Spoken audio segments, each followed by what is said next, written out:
जैसे कि हमने बोला था इसे पार्ट वाइज रिसर्च करेंगे, तो दिस इज द पार्ट 1, ये लास्ट वीडियो में पढ़ा था। आज पार्ट 2 है, और पार्ट 2 में हम पढ़ेंगे किसके बारे में, फिलोसफी ऑफ बुद्धिज्म के बारे में। और अगर हमारा वीडियो तक 10 मिनट के अंदर रहा तो हम कॉन्सेप्ट के बारे में भी कोशिश करेंगे आज पढ़ के खत्म कर दें। ठीक है, लाइफ ऑफ गौतम बुद्ध और इसके सारे डिटेल्स के अंदर डिटेलिंग के साथ पढ़ लिया है। एमसीक्यू कैसे बनेगा वो सारा डिस्कस कर लिया। उसके लास्ट वीडियो में हमने आईवीसी कवर किया है। ये प्लेलिस्ट का लिंक आपको डिस्क्रिप्शन में मिल जाएगा। बहुत लंबा वीडियो नहीं होगा, 10 मिनट के आसपास या वीडियो बनाने का कोशिश रहेगा। आज की वीडियो में हम देखेंगे फिलोसफी ऑफ बुद्धिज्म के बारे में, एक और इसके कोर टीचिंग जो है बुद्धा का, उसके बारे में। ठीक है, सीधा टॉपिक पे आते हैं हम। देखिए ये सब मैंने कल की वीडियो पढ़ा दिया, प्लीज आप देख लेना वहां से। Now we will discuss about philosophy of Buddhism और उसके कोर टीचिंग का, किसके, बुद्धा का। तो इसके बारे में अगर देखें हम, तो जो बुद्धा का फिलोसफी है ना, फिलोसफी बुद्धा का, वो फोकस था किसके ऊपर, ह्यूमन सफरिंग और लिबरेशन के ऊपर। इन दोनों चीज के ऊपर क्या होता था, बुद्धा का जो फिलोसफी है फोकस था किसके, ह्यूमन सफरिंग और लिबरेशन के ऊपर। तो इन दोनों को आप ध्यान में रखेंगे। उसके बाद through right knowledge and right action, यानी कि ह्यूमन सफरिंग और लिबरेशन के किसके थ्रू मिलेगा, तो राइट नॉलेज और राइट एक्शन से। ठीक है, उन्होंने रिजेक्ट किया था, क्या क्या रिजेक्ट किया था, क्वेश्चन पूछा जाता है इसी तरह से। ये जो एमसीक्यू है मॉक में है, ठीक है, मॉक के अंदर होगी आपको, देन पीवाईक्यू में, इस सब में क्वेश्चन इसी तरह से होता है। उसमें पूछा जाएगा कि बुद्धिज्म ने रिजेक्ट किया था स्पिरिचुअलिज्म को, तो आपका आंसर होना चाहिए यस। ठीक है, अगर स्टेटमेंट बेस भी है तो इससे आप सॉल्व कर सकते हैं।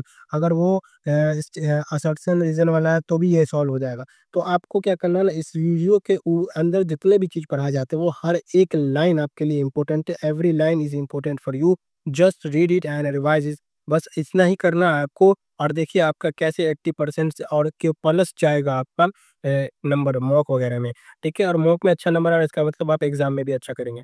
और नाम, उसके बाद उन्होंने क्या सेक्रीफाइस, वैदिक सेक्रीफाइस को भी क्या किया था, रिजेक्ट कर दिया था।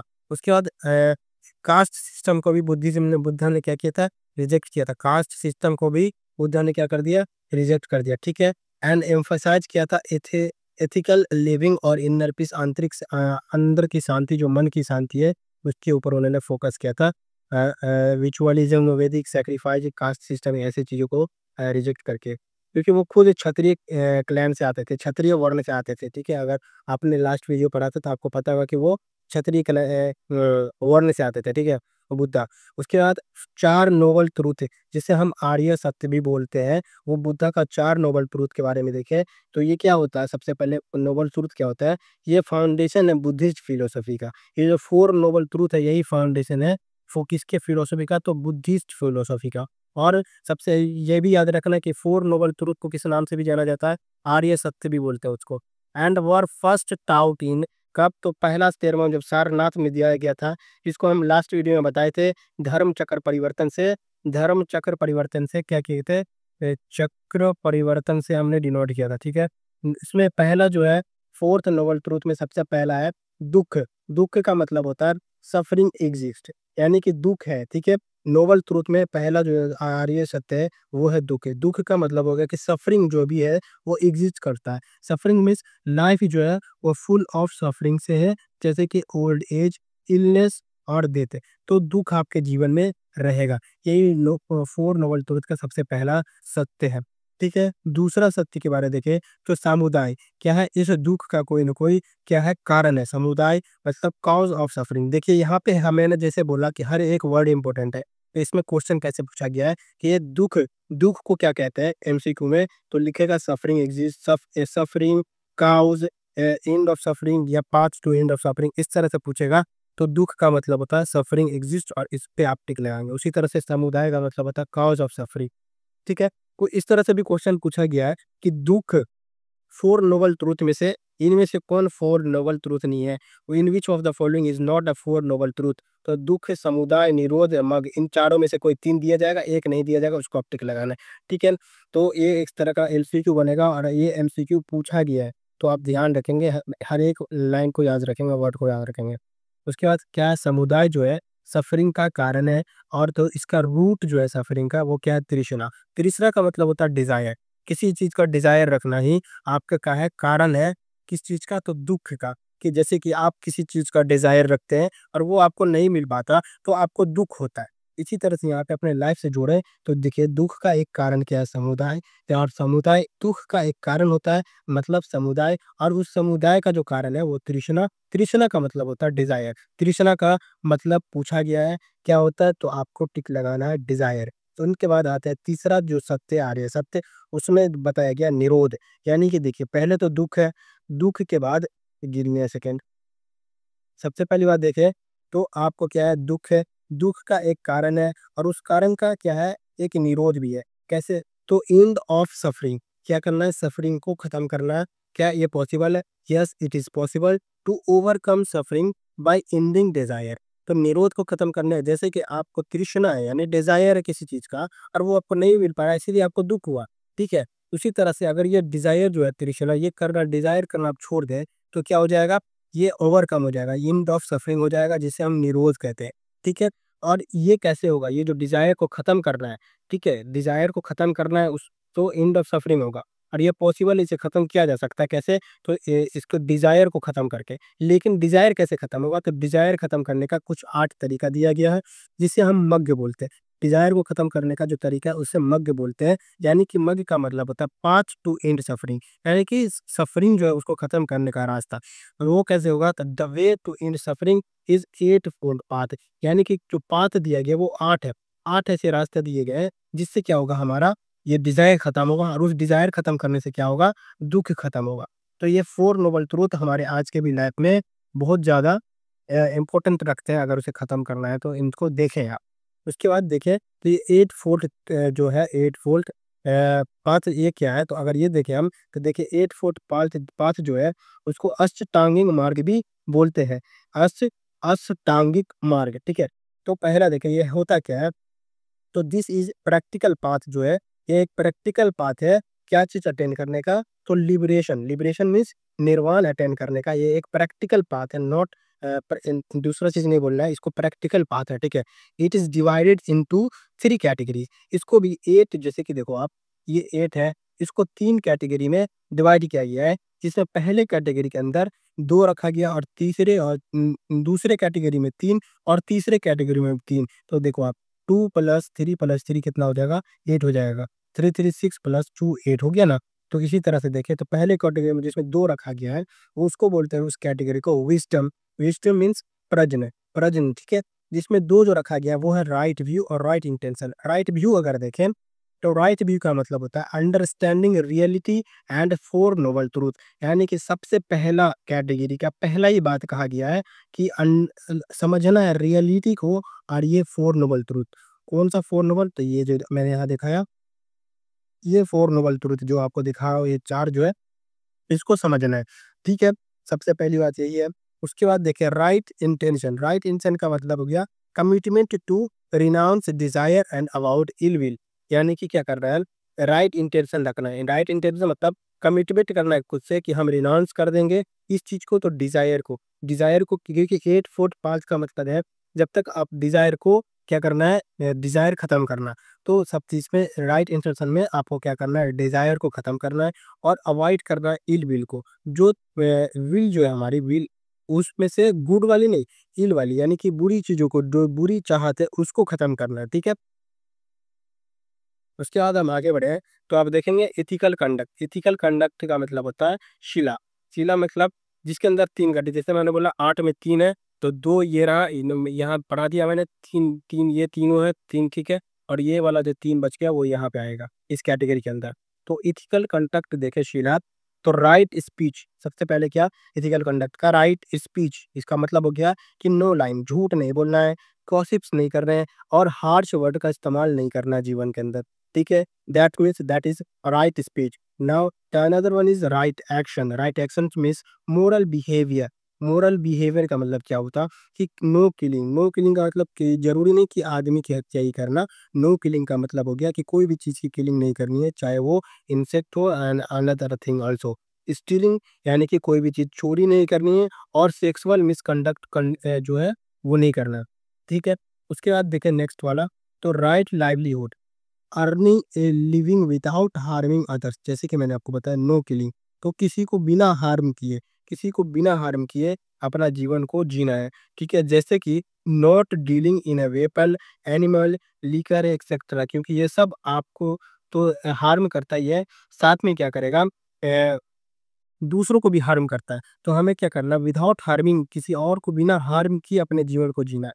यही एट फोल्ड पाँच का पाँचवा मार्ग है, ठीक है? देन तीसरा कैटेगरी देखें तो मेंटल डिसिप्लिन।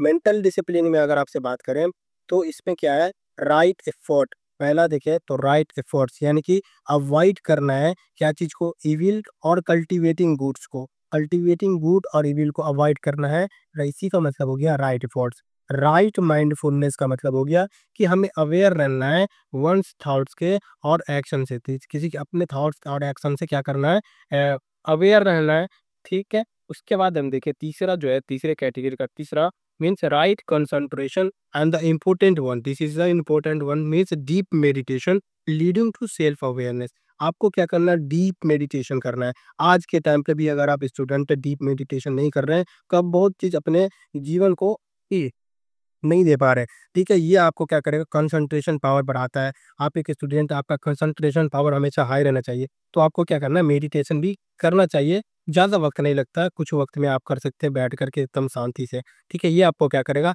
सेल्फ अवेयर देगा, ठीक है? Then now will continue to other ethical principle of Buddhism.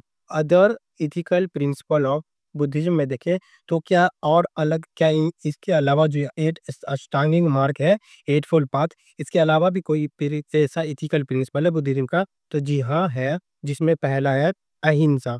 अहिंसा का मतलब होता है नॉन वायलेंस। हमें किसी भी हाल में बुद्धिज्म के अंदर नॉन वायलेंस अलाउड नहीं था। ये क्या था, सेंट्रल था बुद्धा के टीचिंग का, मतलब कि ये कोर कोर टीचिंग था, ठीक है? कि non violence is not accepted in any form, ठीक है? Then emphasise call compassion. Compassion means करुण। करुण, ये वर्ड याद रखेंगे। अगर ब्रैकेट के अंदर कोई चीज़ लिखा है तो उसका मीनिंग हो सकता है एग्जाम में पूछा गया होगा, तभी मैंने उसको लिखा है कम मैं इसके अंदर ब्रैकेट के अंदर, तो याद रखेंगे। जैसे यूनिवर्सल लव को मैत्री बोलते हैं, तो ये याद रखेंगे, यूनिवर्सल लव को बुद्धिज्म में मैत्री बोलते हैं, ठीक है? उसके बाद नो बिलीव इन गॉड या क्रिएटर। तो क्या बुद्धिज्म बुद्धिज्म जो था, बुद्धिज्म के अंदर गॉड और क्रिएटर के अंदर क्या करते हैं, बिलीफ था? तो नहीं था। और ये बुद्धिज्म के अंदर बुद्धा के टाइम में नहीं था, बाद में गॉड माना गया बुद्धा को, वो मैं आगे पढ़ाऊंगा, ठीक है? बुद्धा को ही एज ए गॉड माना गया, ठीक है? क्योंकि ये दो अलग अलग सेक्ट में बुद्धा जब डिवाइड हो गए थे ना, तो अलग अलग सेक्ट अलग अलग तरीके से बुद्धिज्म को मानने लगा, ठीक है? ये बढ़ाऊंगा नेक्स्ट टॉपिक पे, ठीक है? उसके बाद ये क्या करते थे, बिलीव नहीं करते थे किस चीज में, तो कर्म और रीबर्थ में। तो क्या बुद्धिज्म कर्म और रीबर्थ में क्या बिलीव करते थे? तो no, he is not believe in karma and rebirth, but ताउ दैट मोक्ष जो है निर्वाण। मोक्ष का मतलब क्या होता है, निर्वाण। निर्वाण मोक्ष की प्राप्ति बोलते हैं ना, मोक्ष प्राप्त हो गया यानी निर्वाण प्राप्त हो गया। इसका मतलब होता है कि ये एंड कर देता है किस चीज को, साइकिल ऑफ रिबर्थ को। तो उस end of cycle of rebirth by who, तो मोक्ष, मोक्ष प्राप्त करने के बाद, निर्वाण प्राप्त करने के बाद जो रीबर्थ का साइकिल है वो खत्म हो जाता है। लेकिन ये रीबर्थ जो है और कर्म जो है, इन दोनों में बिलीव करते थे, पर ये भी बिलीव करते थे कि रीबर्थ जो है वो मोक्ष के द्वारा खत्म हो सकता है, रीबर्थ का साइकिल, ठीक है? उसके बाद देखें तो बुद्धिज्म जो है ना तो बहुत ज़्यादा एक्सट्रीम जाते थे, ना ही बहुत ज़्यादा बेसिक पे जाते थे। ये क्या करते थे, मिडिल पाथ को, जो मिडिल पाथ है उसको क्या करते थे, अपनाते थे, जिसे मिडिल मार्ग या मध्यम मार्ग कहा गया, ठीक है? तो मिडिल पाथ और मध्यम मार्ग के बारे में देखें तो बुद्धा एडवोकेट करते थे मिडिल पाथ के बारे में, बिटवीन सेल्फ इंडल्जेंस, जिसका मतलब है कि मटेरियल प्लेजर से बचना है, ठीक है? और एक्सट्रीम asceticism, यानी कि हार्ड से सेल्फ डिनाइल भी नहीं करना, कि कोई चीज को एकदम एकदम से डिनाइल भी नहीं कर देना, कोई चीज को एकदम से अपने जरूरत भी नहीं बना लेना, बीच का मार्ग के साथ चल रहा है हमें, ठीक है? तो ये क्या करता था, ये बैलेंस करता था पाथ को स्पिरिचुअल फ्रीडम और एक्सट्रीम सफरिंग के बीच में, ठीक है? Then we see the next topic is concept of karma, rebirth and nirvana. तो अभी जैसे मैंने आपको ऊपर पढ़ाया कर्मा कैसे, कर्मा और रिबर्थ में बिलीफ था, उसी को देखे थोड़ा अच्छे से। तो कर्मा जो है वो एवरी एक्शन हैज कॉन्सिक्वेंसेस। तो कर्मा का मीन्स पूछा जाएगा अगर एग्जाम में, what what the meaning of karma, then we can tick the every action has consequences, may be it will be good और बैड, यानी कि हर कर्म का एक कॉन्सिक्वेंस होगा। कोई भी कर्म करेंगे आप उसका एक अकॉर्डिंग टू बुद्धिज्म कोई भी कर्म करेंगे तो उसका एक कॉन्सिक्वेंस होगा, ठीक है, कॉन्सिक्वेंस होगा। एंड ठीक है, कॉन्सिक्वेंस के बाद, और वो कॉन्सिक्वेंस क्या हो सकता है, दो तरह से हो सकता है, या तो वो गुड हो सकता है आपके हिसाब से हो सकता है, या फिर वो बैड हो सकता है। तो लेकिन कर्म का कोई ना कोई कॉन्सिक्वेंस जरूर आएगा, ठीक है। और वो बिलीव करते थे। रिवर्स का बात देखें तो रिवर्स का मतलब होता है कि सोल जो है वो रिबॉर्न करता है बेस्ड ऑन पास्ट कर्मा। अब यही जो आपने पास्ट में कर्म किया था, पीछे जो कम पिछले जन्म में जो आपने कर्म किया था, पिछले जन्म का कर्म ही आपको इस जन्म के बेस पे आपका रिबर्थ दिलाएगा, और ये इटर्नल भी नहीं है, ठीक है। देन निर्वाण जो है वो state of liberation, freedom from cycle of birth और डेथ है। यानी कि निर्वाण जो है वो लिबरेशन का स्टेट है, जिसमें फ्रीडम यानी कि आज़ादी मिल जाती है किसी से, साइकिल ऑफ बर्थ और डेथ से। निर्वाण प्राप्ति के बाद आपको क्या मिलता है, आज़ादी मिलती है साइकिल ऑफ रीबर्थ और डेथ से। इट इज़ एक क्या है, मेंटल स्टेट है परफेक्ट पीस का। और ये नॉट ए प्लेस, यानी कि निर्वाण कोई जगह नहीं है, ठीक है। निर्वाण कोई ध्यान रखना कि ये कोई जगह नहीं है, ये क्या है, ये एक स्टेट है, मेंटल स्टेट। इस चीज का तो परफेक्ट पीस का, शांति का, एकदम परफेक्ट शांति का एक स्टेट को ही निर्वाण बोलते हैं, जिससे हमें आजादी मिल जाता है साइकिल ऑफ बर्थ और डेथ से, ठीक है। उसके बाद इंपॉर्टेंट चीज देखें तो एमसीक्यू रिवीजन पॉइंटर, इसके अंदर आप क्या करेंगे, जो मैंने ऊपर पढ़ाया उसी में से कुछ इंपॉर्टेंट चीज, जिसे किसी भी हालत में नहीं भूलना है, ये कुछ यहाँ पे मैंने मेंशन किया है। इसमें दुख का मतलब आपको है, सफरिंग क्या है, यूनिवर्सल है। तृष्णा, डिजायर, डिजायर मीन्स डिजायर का क्या मतलब है कि कोई कारण है किस चीज का, सफरिंग का। निर्वाण का मतलब क्या है कि वही लिबरेशन, आजादी मिलेगी आपको बर्थ और रीबर्थ और सफरिंग से। अष्टांगिक मार्ग जो कि जिसमें 8 रूल दिए गए हैं, जो मैंने आपको ऊपर पढ़ा दिया है, ठीक है। कर्मा जो है एक्शन और उसके साथ कॉन्सिक्वेंसेस होते हैं, और पास्ट एक्शन के ऊपर ही आपका कर्म के आधार पे रिबर्थ होता है, और उस रिबर्थ में जो कर्म होता है वो डिपेंड करता है कॉन्सिक्वेंस, और कॉन्सिक्वेंस क्या हो सकता है, गुड या बैड हो सकता है, ठीक है।